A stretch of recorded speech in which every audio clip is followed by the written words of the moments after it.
All right, hey everybody, welcome to Down Home Backyard Gardening. I was asked to do a video on the seeds that I have for spring 2024, but on this table are also seeds for summer of 2024. Now, I'm not gonna spend a whole lot of time on this video. I'm just gonna give you all an overview of what I'm doing for spring and where I'm at in my preparation for spring. So, hey, if y'all are interested in this one, sit back, relax, and as always, let's grow.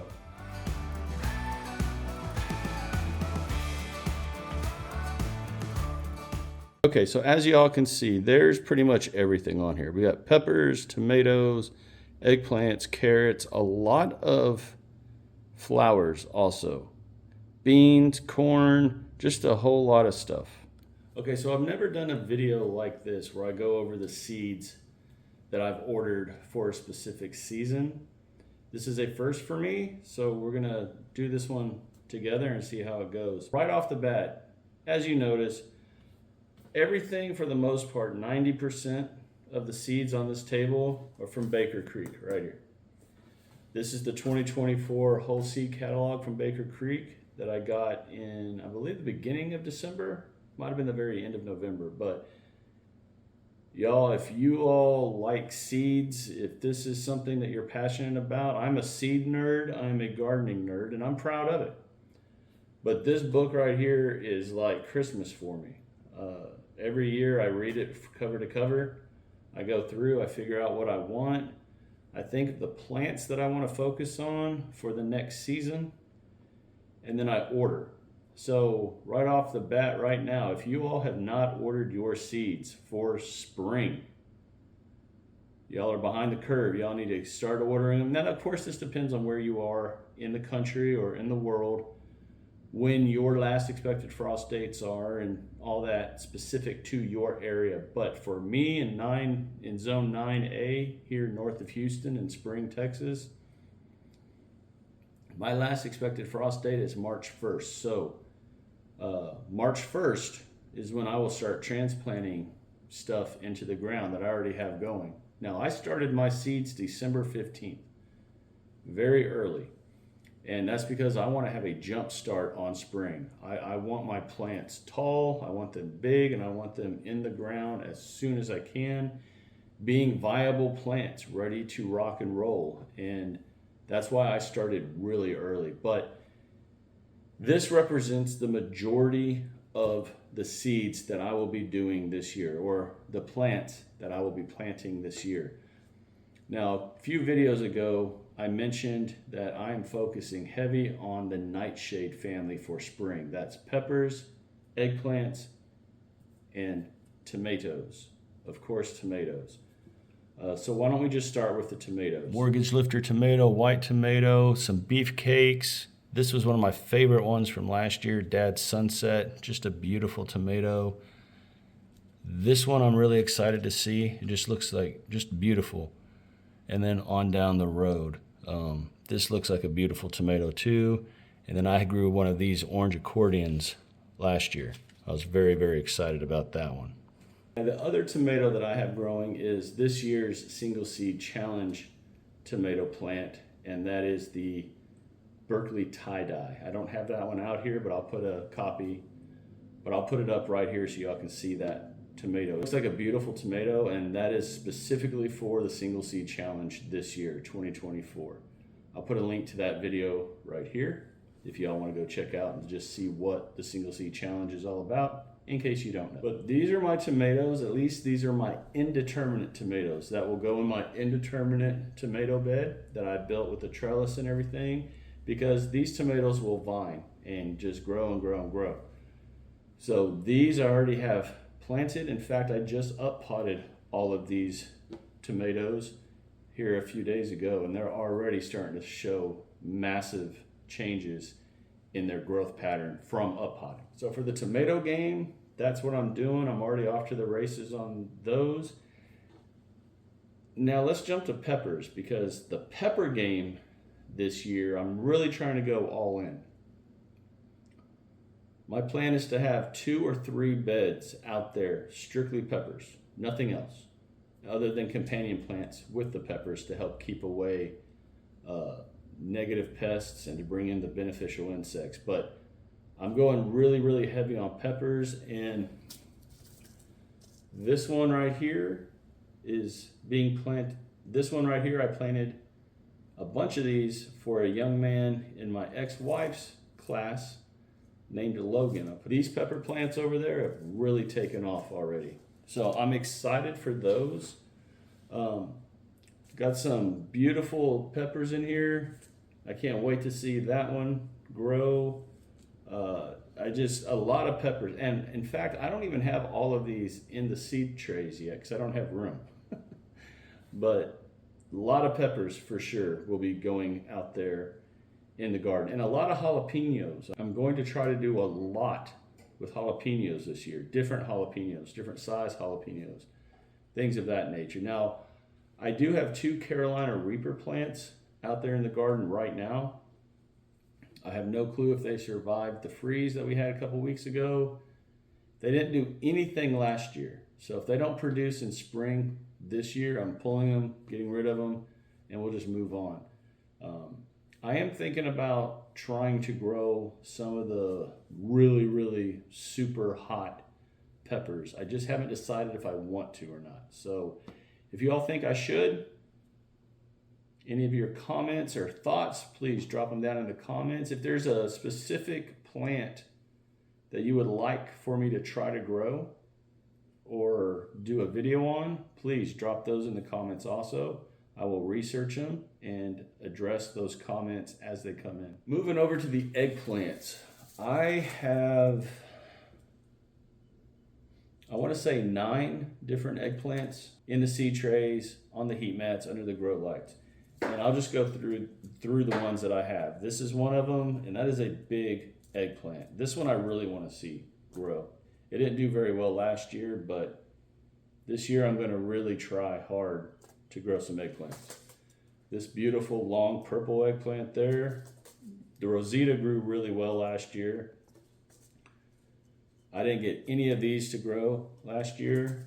This one grew, but it was really small, so I'm not sure if I stunted it or not. These grew, but they were small also. This one really grew, and it was a beautiful eggplant. That one also grew out last year, was really good. This one did not. This one I'm trying. These are really small ones, not very big at all. Look like about the size of a racquetball or tennis ball.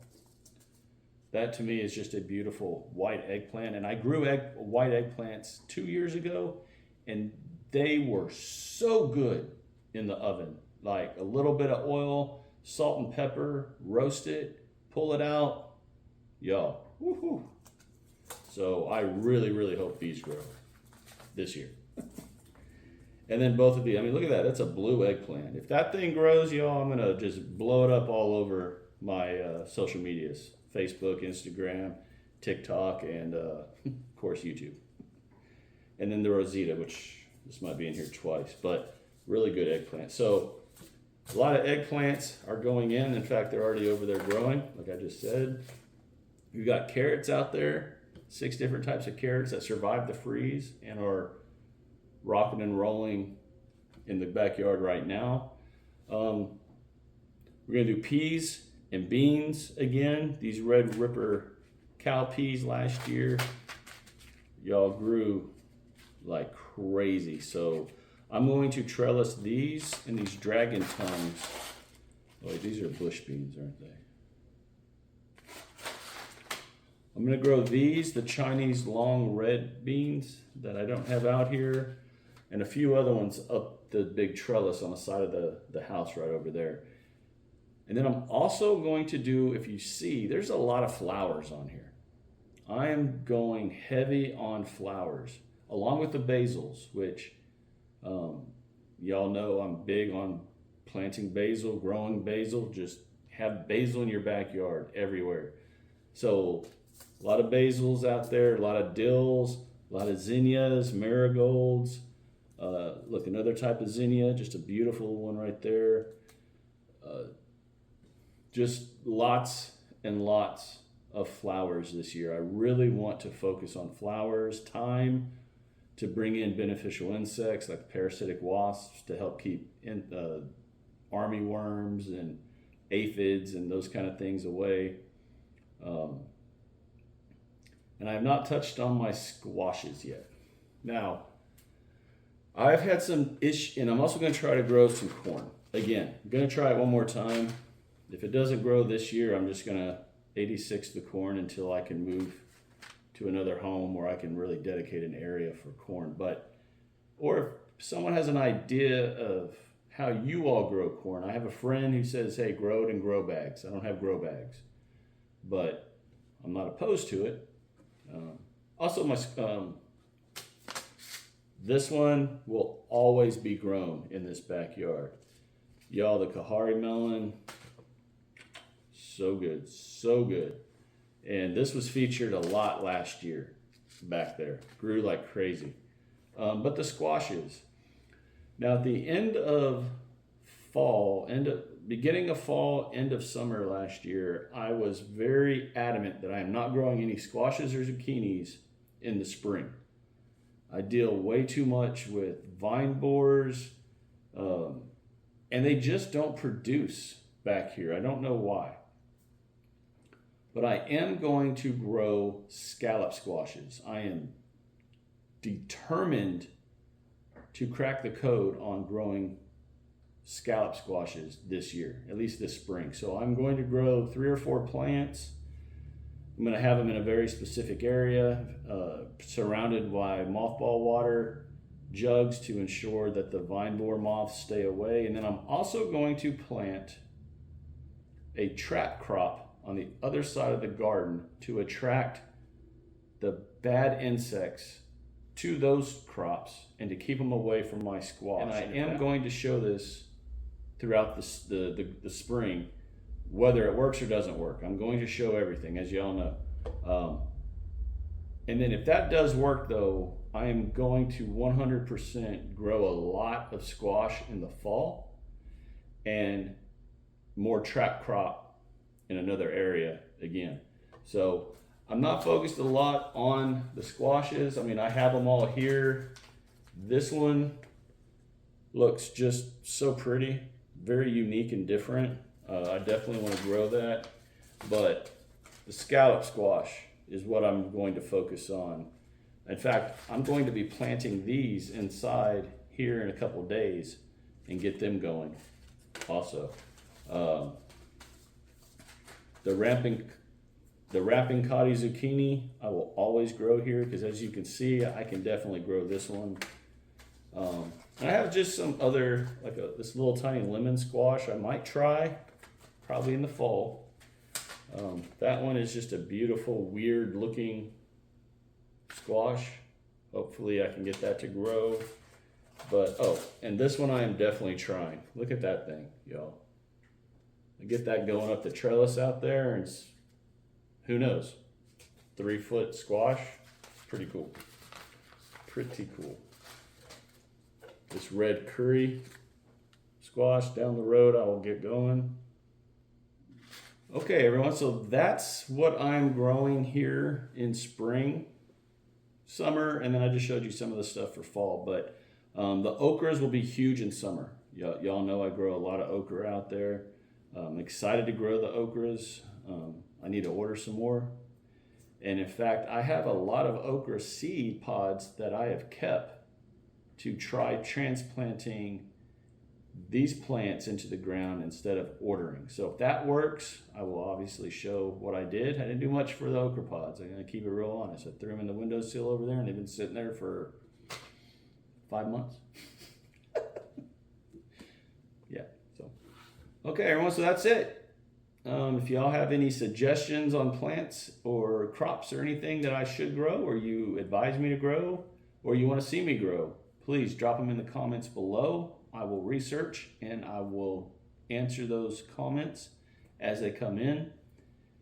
And as always, everyone, if you have not ordered your seeds, please do it soon. I promise you, these seed companies, not just Baker Creek, but they're all going to start getting inundated with lots of requests, and then their ship times will be delayed. I mean, it's just the way it is. So get your stuff ordered as soon as possible.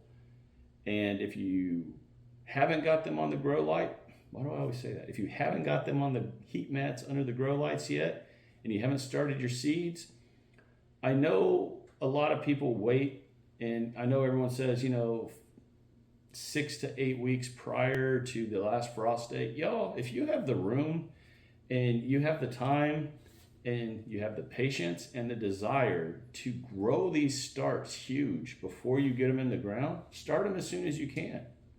That's what I did, and I will do this the same like I did this year, every year. In fact, I might even start my pepper starts in November this year instead of December and give them 4 months inside, just constantly up potting. So when I'm ready to put them outside in spring 2025, they're really ready to rock and roll. So I'm constantly changing and evolving and experimenting and trying new things, and I advise everyone out there to do the same. I just want to say that I pray that we all have just an absolutely amazing 2024 in the garden. I'm excited to share everything that goes on in this little tiny backyard, along with some surprises that I have working right now. So those will be coming. I'm excited to share some fun things that we got going down the road here, and so everyone take care, God bless, and here's to a great 2024. Have fun, get out there. Oh, get your kids involved. Get the kiddos involved. Grandkids, neighbor kids, nephews, nieces, kids you babysit, whatever. Pick a plant. Have them grow something and set that seed. Plant that seed in that kiddo's head this year. 2024. Let this be the year that everyone out there plants a seed in a child's head for growing. It might be like me. It might take 30 years for that seed to start to grow inside the head, but just do it. Get them outside.